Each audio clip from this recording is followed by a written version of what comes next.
Hello student, my name is Anuj और आज मैं आपके लिए लेके आया हूँ चैप्टर सेमीकंडक्टर का नेक्स्ट लेक्चर। प्रीवियस लेक्चर के अंदर अपन ने किया था सेमीकंडक्टर के बारे में जनरल इंट्रोडक्शन, क्या होते हैं सेमीकंडक्टर, उनकी नीड क्या होती थी, और सॉलिड्स को क्लासिफाई किया था on the basis of their conductivity and resistivity. फिर रेजिस्टिविटी के ऊपर टेम्परेचर का क्या इफेक्ट पड़ा था। आई होप आपने वो वीडियो देख ली होगी, ठीक है। और आज के इस लेक्चर के अंदर मैं आपके लिए लेके आया हूँ कि क्लासिफिकेशन ऑफ सेमीकंडक्टर, सेमीकंडक्टर की classification on the basis of their chemical composition. Chemical composition के बेस पे सेमीकंडक्टर को कैसे आगे फर्दर क्लासिफाई किया गया, आज के लेक्चर में इसके बारे में पढ़ेंगे हम। और फिर सिलिकॉन क्रिस्टल के बारे में आज स्टडी करने वाले हैं, कैसे silicon crystal act like a diamond crystal की तरह कैसे बिहेव करता है, कंडक्टिविटी सेमीकंडक्टर कैसे करते हैं, ठीक है, और टेम्परेचर का उनके ऊपर क्या इफेक्ट पड़ता है। तो इन सारी चीजों के बारे में आज के लेक्चर के अंदर आप सीखने लगे हैं। तो वीडियो अगर अच्छी लगे आपको तो जरूर लाइक करना, ठीक है। कोई प्रॉब्लम आए तो प्लीज मेरे साथ जरूर शेयर करना, कमेंट बॉक्स में कमेंट करना। तो आइए आज का लेक्चर स्टार्ट करते हैं। तो आज के लेक्चर के अंदर आप करने वाले हैं semiconductor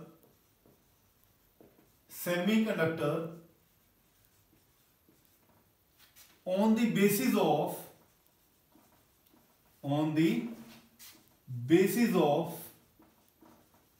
chemical composition, classification of semiconductor on the basis of chemical composition के बेस पे सेमीकंडक्टर्स को कितने पार्ट्स के अंदर आगे क्लासिफाई किया गया।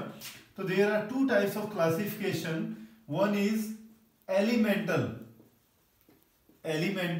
सेमीकंडक्टर, ठीक है। Second is compound semiconductor.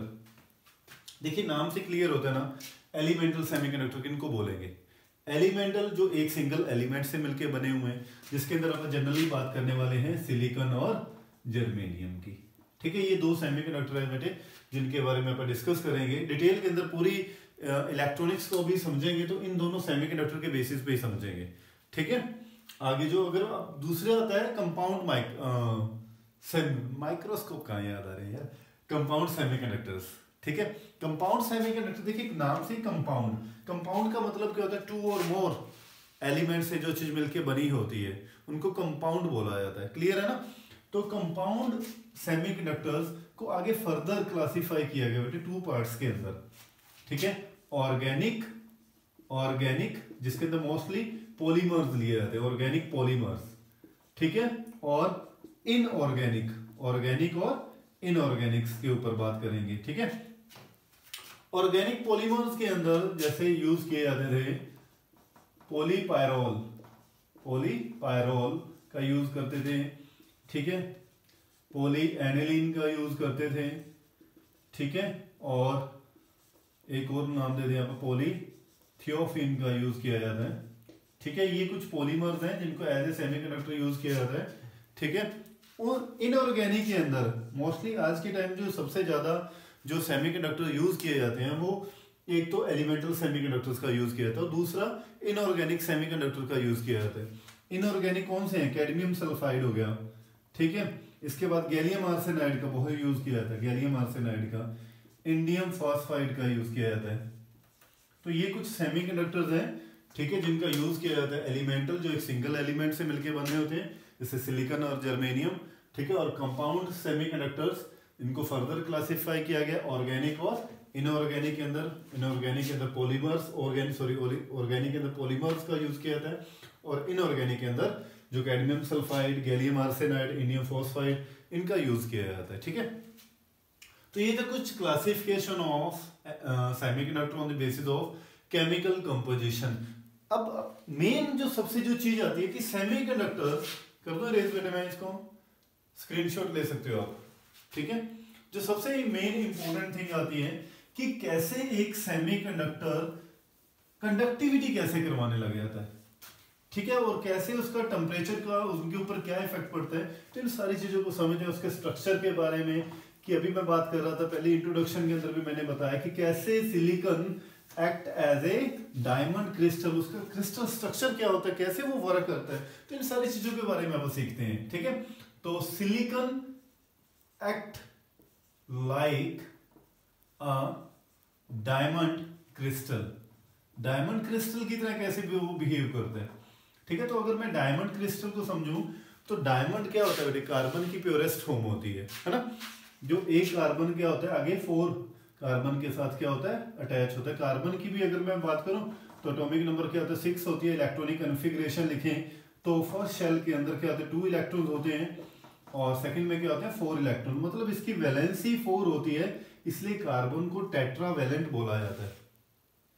Carbon क्या होता है, टेट्रावैलेंट, 4 वैलेंसी होती है। हर कार्बन एटम अपने नेबरिंग 4 कार्बन एटम के साथ अटैच होता है और कोवेलेंट बॉन्ड बनाता है ना, कोवेलेंट बॉन्ड बनाता है।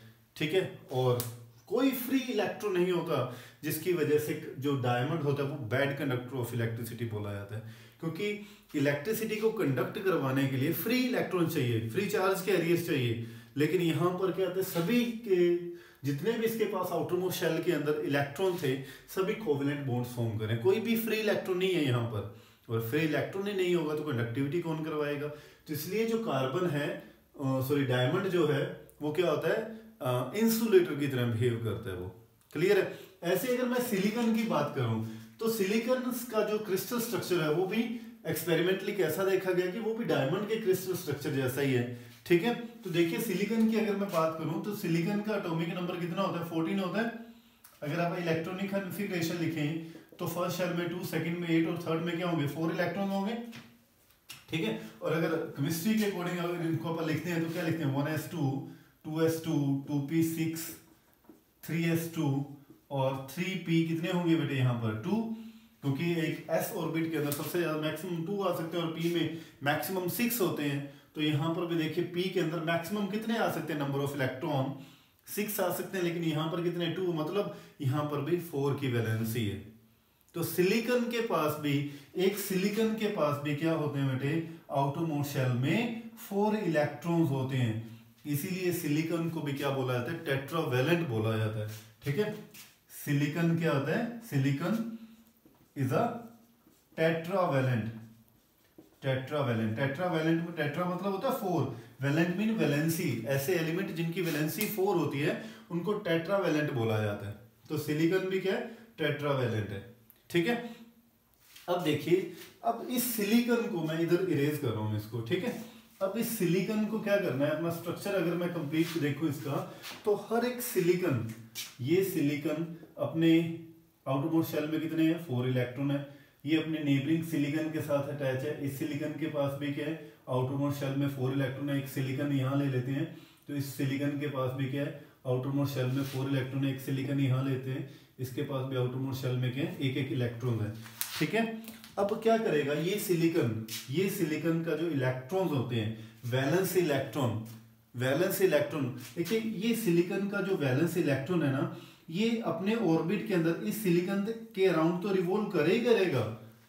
ठीक है, एक फिक्स एनर्जी के साथ। लेकिन ये अब क्या करने लग जाता है कि जैसे ये सिलिकॉन इधर आके अपन क्रिस्टल की बात करते हैं, एक सिंगल सिलिकॉन होता तो ये ऐसे रोटेट कर ही रहा था वो अपने आउटरमोस्ट शेल में। जैसे अपन सिलिकॉन क्रिस्टल की बात करते हैं तो एक सिलिकॉन क्या होता है, इसका जो मान लो ये न्यूक्लियस है, ठीक है, और ये दूसरा सिलिकॉन यहाँ पर लगा हुआ है, ये इसका न्यूक्लियस है।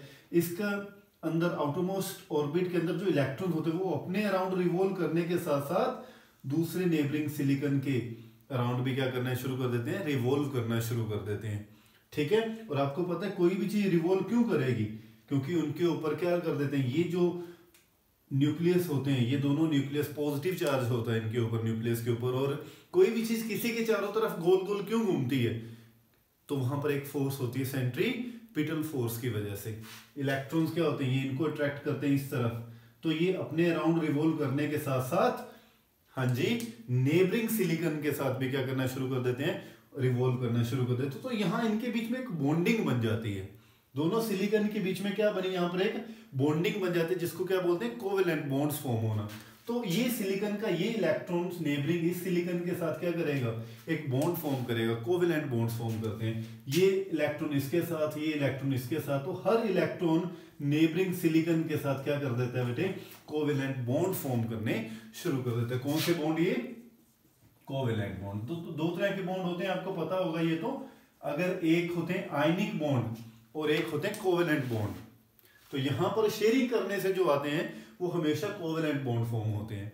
तो सिलिकॉन से नेबरिंग जो सिलिकॉन के साथ हमेशा कोवेलेंट बॉन्ड बनाता है। कोवेलेंट बॉन्ड वीक बॉन्ड होते हैं, आयनिक बॉन्ड स्ट्रॉन्ग होते हैं, ठीक है। हाँ जी, तो ये चीज समझ में आई। अब आप बात करते हैं, देखिए इसके पास भी, अब सिलिकॉन के पास भी कोई फ्री इलेक्ट्रॉन नहीं है ना, सारे के सारे चारों के चारों इलेक्ट्रॉन्स क्या कर रहे हैं, नेबरिंग सिलिकॉन के साथ क्या कर रहे हैं, शेयरिंग कर रहे हैं। तो कोई भी फ्री इलेक्ट्रॉन नहीं है, क्लियर। अब फ्री इलेक्ट्रॉन ही नहीं होगा तो इस केस के अंदर कि सिलिकॉन का जो क्रिस्टल है वो एक इंसुलेटर की तरह बिहेव करेगा, है ना, वो अपने में से कंडक्टिविटी करवाएगा ही नहीं, क्योंकि इसके पास तो कोई फ्री इलेक्ट्रॉन ही नहीं है। ऐसे ही सेम केस किसके अंदर था, डायमंड के अंदर हर कार्बन आगे 4 कार्बन के साथ अटैच होता था, किसी के पास कोई फ्री इलेक्ट्रॉन ही नहीं है, इसलिए वो इंसुलेटर की तरह काम करता था। और यहाँ भी क्या देखा गया कि जो सिलिकॉन है वो भी, उसके पास भी कोई फ्री इलेक्ट्रॉन नहीं है, वो भी क्या कर रहा है, कोवेलेंट बॉन्ड कंप्लीट कर लिया उसने, और ये भी क्या कर रहा है बेटे, इंसुलेटर की तरह बिहेव कर रहा है। तो यही बात लिखते में यहाँ पर कहते हैं कि at 0 degree Kelvin, at 0 degree Kelvin temperature silicon क्या हो रहा है, सेमीकंडक्टर जो होते हैं, जैसे अगर आप बात कर रहे हैं यहाँ पर सिलिकॉन की, तो सिलिकॉन क्या हो रहा है, हाँ जी, acts like a insulator, act like a insulator की तरह बिहेव कर रहा है वो, ठीक है। अब अपने को आप कह रहे हैं कि कंडक्टिविटी करवानी है ना, कंडक्टिविटी कैसे होगी फिर, तो अपने को क्या करना पड़ेगा, इनके बॉन्ड को क्या करना पड़ेगा, ब्रेक करना पड़ेगा। ब्रेक डाउन कैसे करेंगे, तो बाय यूजिंग इलेक्ट्रिक फील्ड, ठीक है। तो ये एक बार राइट कर लीजिए, फिर इसके बाद आगे बात करते हैं। मैं इसको रेज कर रहा हूं, ठीक है, हाँ जी, कर दो रेज, ठीक है। मैं इसी को दोबारा बनाऊंगा बेटे, ठीक है। उठ जा काले कामा, यार ये मार्कर की बड़ी प्रॉब्लम है, ये परमानेंट मार्कर एक बार खराब कर बैठा हूं मैं, मेरे समझ से बाहर हो गया काम, कैसे मैं इसको रेज करूं। हाँ जी, चलिए, तो देखिए अब क्या हो रहा है, यहाँ पर एक सिलिकॉन आगे नेबरिंग सिलिकॉन के साथ इस वे के अंदर अगर मैं स्ट्रक्चर की बात करूं, सिलिकॉन क्रिस्टल की स्ट्रक्चर की, तो यहाँ पर ये सिलिकॉन, ऐसे हर सिलिकॉन आगे क्या होते हैं बेटे, नेबरिंग सिलिकॉन के साथ क्या होते हैं, कोवेलेंट बॉन्ड बना के और अपनी अपनी कार्रवाई बिठाए जा रहे होते हैं, ठीक है। हाँ जी, जैसे ये सिलिकॉन इसके साथ एक एक इलेक्ट्रॉन की शेयरिंग कर रहा है, ये आगे भी ऐसे ऐसे क्रिस्टल बढ़ता जाएगा आगे, ठीक है। अब देखिए अपन क्या करते हैं, यहाँ पर इलेक्ट्रिक फील्ड बना देते हैं, यहाँ पर बैटरी लगा देते हैं, इलेक्ट्रिक फील्ड सेटअप कर देते हैं यहाँ पर एक, ठीक है। इलेक्ट्रिक फील्ड के सेटअप करते ही ये अपने पास पॉजिटिव प्लेट है सारी, और ये अपने पास क्या है, नेगेटिव प्लेट है, ठीक है। और इलेक्ट्रिक फील्ड किस तरफ जाएगा, इस तरफ, और अपने को पता है बेटे इलेक्ट्रिक फील्ड जैसे ही सेटअप होगा तो electric field E is equal to क्या होता है, force experience by charge carrier. Electric field क्या होता करेगा, फोर्स लगाएगा, कितनी फोर्स लगाएगा, तो अपन बोलेंगे F is equal to QE, और यहाँ पर Q कौन है, इलेक्ट्रॉन्स हैं, तो यहाँ पर क्या लगेगा, F इज इक्वल टू आप बोल सकते हो EE। अच्छा, अब अपने को पता है कि इलेक्ट्रॉन्स के ऊपर क्या होता है, नेगेटिव चार्ज होता है, इलेक्ट्रॉन्स के ऊपर नेगेटिव चार्ज होता है, और नेगेटिव चार्ज के ऊपर जो फोर्स लगती है वो always opposite to the direction of electric field होती है। इस बात का ध्यान रखना हमेशा कि इलेक्ट्रॉन्स के ऊपर जो फोर्स लगेगी, नेगेटिव चार्ज पार्टिकल के ऊपर जो फोर्स लगेगी, always opposite to the direction of electric field होती है, and the force on positive charge particle always in the direction of electric field होती है। क्लियर हुई ये बात। अब देखिए क्या हुआ, जैसे ही इलेक्ट्रिक फील्ड आपने यहां पर अप्लाई किया, तो इलेक्ट्रिक फील्ड अप्लाई करने से क्या हुआ, टेम्परेचर इंक्रीज हुआ, यहाँ का सेमीकंडक्टर का क्या हुआ, टेम्परेचर इंक्रीज हुआ। टेम्परेचर इंक्रीज होने से ये कोवेलेंट बॉन्ड क्या होने शुरू हो गए, ब्रेक होने शुरू हो गए, ठीक है। टेम्परेचर के इंक्रीज होने से कोवेलेंट बॉन्ड क्या हो गए, ब्रेक होने शुरू हो गए। अब ब्रेक होते ही क्या हुआ कि जैसे ये क्रिस्टल था, ये बॉन्ड था इनके बीच में, ये ब्रेक हो गया, तो ब्रेक डाउन होते ही इलेक्ट्रॉन जो है वो जंप करके यहां से, इलेक्ट्रॉन यहां से जंप करके इसके आउटरमोस्ट ऑर्बिट से इस तरह पॉजिटिव प्लेट की तरफ आना शुरू हो गया।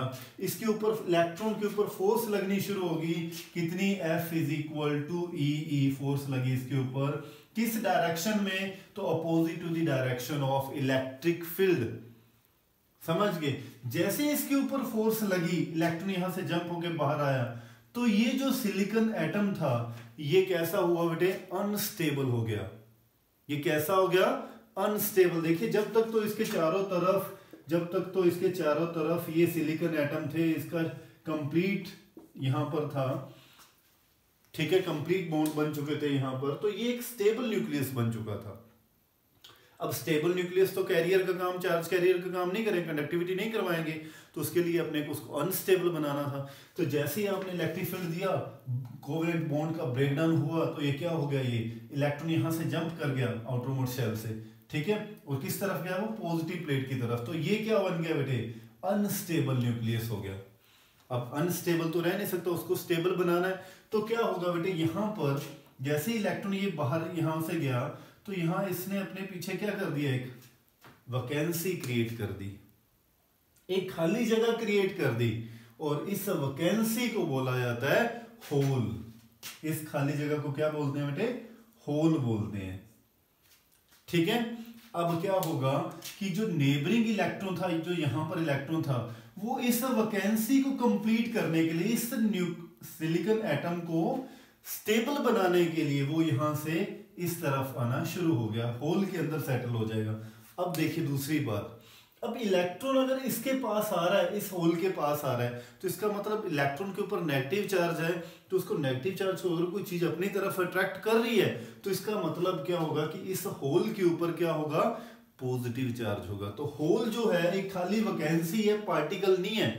मैं फिर से कह रहा हूं बेटे ये बात कि होल क्या है, एक वैकेंसी है, कोई पार्टिकल नहीं है। और वो वैकेंसी कब क्रिएट हुई, जब इसका जो कोवेलेंट बॉन्ड होने से यहां से इलेक्ट्रॉन जंप करके इस तरफ गए, तो उसने अपने पीछे ये वैकेंसी क्रिएट करी, खाली जगह, जिसको होल बोला गया, और इलेक्ट्रॉन इसकी तरफ अट्रैक्ट हो रहे हैं। इसका मतलब होल के ऊपर क्या चार्ज है, होल कंटेन पॉजिटिव चार्ज, ठीक है। और कितना चार्ज पॉजिटिव तो है, उसका मैग्नीट्यूड कितना है, तो मैग्नीट्यूड इलेक्ट्रॉन के चार्ज के बराबर है, 1.6 × 10⁻⁻19 कूलम। क्लियर हुआ? तो कोई पूछ ले होल क्या है, hole is a vacancy, not a particle, ठीक है, जिसके ऊपर क्या होता है, पॉजिटिव चार्ज होता है, और वो कितना होता है, 1.6 × 10⁻⁻19 कूलम। क्लियर हुई ये बात? अच्छा, तो ये पूछा भी जाता होल्स क्या होते हैं। अब आपको आई थिंक क्लियर हो गया होगा होल्स क्या होते हैं। आपने, जैसे मैं बता रहा हूँ बेटे, अपनी लैंग्वेज के अंदर एज इट इज आपने क्या करने, नोट्स प्रिपेयर करने हैं। क्लियर है? अगर आपको कंप्लीट मार्क्स चाहिए तो। हाँ जी। तो यहां पर क्या आ गया, इलेक्ट्रॉन आ गया, यहां जंप करके आ गया, और इसने क्या कर दिया, इसको स्टेबल कर दिया। अब कॉन्सेप्ट समझना कि अब बोलते हैं कि यहां पर कंडक्टिविटी होनी शुरू हो जाती है, इलेक्ट्रॉन्स की मूवमेंट क्या होगी, शुरू होगी, और इलेक्ट्रॉन्स की मूवमेंट होते ही क्या होगा, कंडक्टिविटी होनी शुरू हो गई। स्टार्टिंग के अंदर, प्रीवियस लेक्चर के अंदर मैंने बताया था कि सेमीकंडक्टर्स क्या है, जिनके अंदर इलेक्ट्रॉन्स के मोशन को कंट्रोल किया जाता हो, ठीक है। अब देखिए जैसे जैसे आप इलेक्ट्रिक फील्ड बढ़ाते जाओगे, अपने को पता है electric field E is equal to क्या होता है बेटे, VD होता है, सॉरी V/D होता है, जिसको आप बोलते हैं पोटेंशियल ग्रेडियंट, और V इज इक्वल टू क्या होता है, ED होता है, ठीक है। तो यहां पर जैसे जैसे आप क्या करते हो, पोटेंशियल बढ़ाते जाओगे, इलेक्ट्रिक फील्ड बढ़ता जाएगा। इलेक्ट्रिक फील्ड बढ़ने से क्या होगा, इलेक्ट्रॉन्स के पास एनर्जी बढ़ती जाएगी, इलेक्ट्रॉन्स के पास एनर्जी। अब यहां पर एक चीज और देखिए, क्वेश्चन आया था प्रीवियस लेक्चर के अंदर, अपन ने किया था कि रेजिस्टिविटी के ऊपर टेम्परेचर का क्या इफेक्ट पड़ता है ना। अब देखिए यहां पर टेम्परेचर का इनकी कंडक्टिविटी के ऊपर क्या इफेक्ट पड़ा, कि जैसे आपने क्या किया, टेम्परेचर को इंक्रीज किया, इलेक्ट्रिक फील्ड को बढ़ाया, टेम्परेचर को इंक्रीज किया, इनके पास ज्यादा एनर्जी आई, तो कंडक्टिविटी क्या होनी होगी, इंक्रीज होनी शुरू होगी। समझ में आई ये बात? ये पॉइंट इंपॉर्टेंट है कि सेमीकंडक्टर की कंडक्टिविटी, टेम्परेचर का सेमीकंडक्टर की कंडक्टिविटी के ऊपर क्या इफेक्ट पड़ता है, ठीक है, on increasing the temperature the